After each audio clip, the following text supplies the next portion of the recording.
But the question we ask the people who take this program is, if your presentation is a success, what will be the immediate result? If your presentation is a success, what will be the immediate result? And that is about your listeners. And that is the first of the 4 fundamental principles of good presentation. Listener-focused. Listeners are the drivers. There just isn't any reason to present if nobody's listening. That's what it's about, the people you're talking to. If one of you here leaves and someone else wanted to come but didn't come, and they ask you later, what did she say? Can you tell them? Or was it kind of just taking a bath in? It just wasn't clear. It wasn't effective. It wasn't persuasive. Listeners are why you talk. Listeners rule. What listeners take away is the heart of the content of your presentation. You are never primarily talking about your topic. You're talking to people about your topic. And that's where those of us who write presentations, especially if we're teachers, that's where we fall down. We write about our topic. But I never had a topic in the audience. No topic ever took away and told someone else what I said. Yeah, I'm not saying topics don't count. They count. They totally count. But listeners rule. Your relationship with the listeners, content is the heart of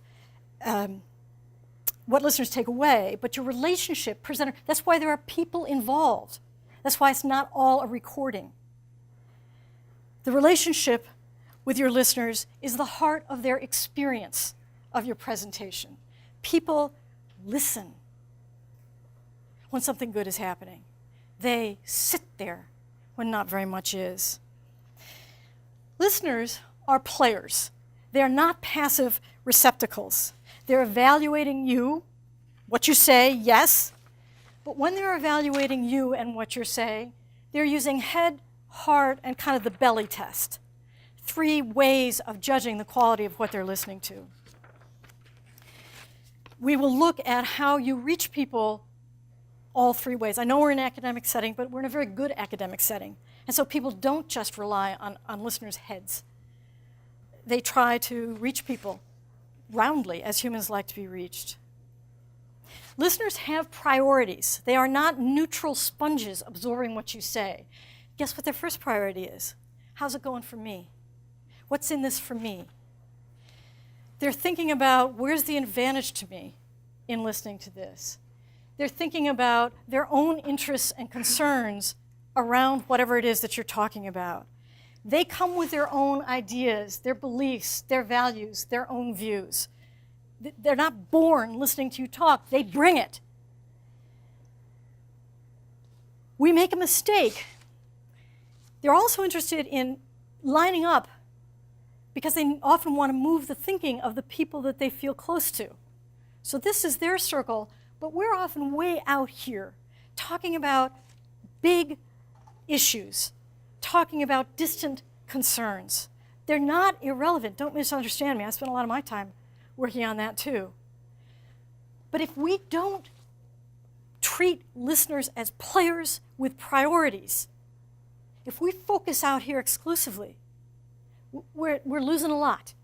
And I don't want to see that gone. I don't want to give it up. It's not work. It's not what you want. I also want to be clear that people will not work against their own interest as they see it. When you are trying to persuade people to something that they don't presently agree with you on, and that's what a lot of important presentations are, moving people's thinking, moving their hearts, moving them to action. If you are trying to move them, it'll move better if you acknowledge and respect where their thinking is now and your own. I flew on a long plane flight a few days ago. And, it was a long plane flight to begin with, but it wasn't 13 hours, which is what it ended up being. Everything was going wrong. The jet port didn't work, everything. And it was night. People were tired, and the cabin was hot, no Wi-Fi, it was just a drag. You know how the pilot and the stewardesses usually talk, right? Yeah, like they're lucky to be alive talking like that.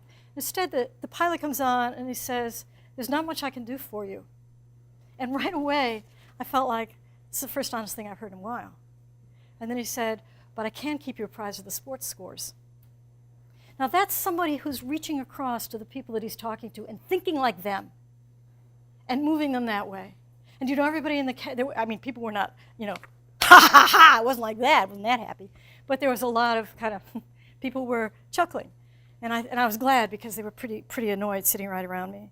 So when we want to move people, how do they see it?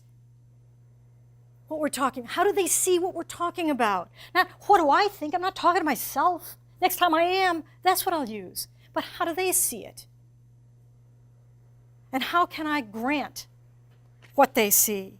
I will tell you this, that if you are talking about a contentious topic, something that your listeners are not already on board with, the place to start here is so that the response you get unspoken from your listeners is, she understands. And now they will listen to you and not push back on everything you say. But we keep trying to interest people in stuff that is far from their interest. Why don't we figure out what their interest is and advance that? Yeah, we may have to change how they look at it. We may have to change how they see it. That's my job. If I'm trying to move you from a way of presentation that's, was strong in the 1930s and is no longer.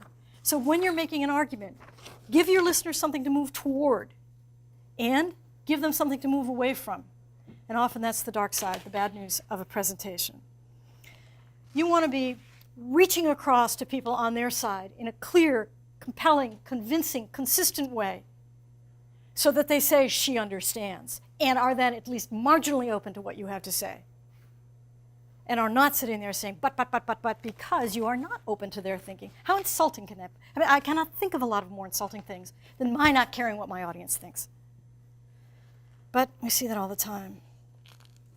If you can reach them and you can move them, you win. So to summarize here, the basis of a working relationship with the audience, the sense that there is an interchange here, is the intersection of your relationship with your listeners and their interests and concerns. What do they think about? What do they care about? What moves them? And where are they refusing to move at present? We're a long way from, golly, what do I have to say about my topic? And I hope that's starting to sound kind of boring to you.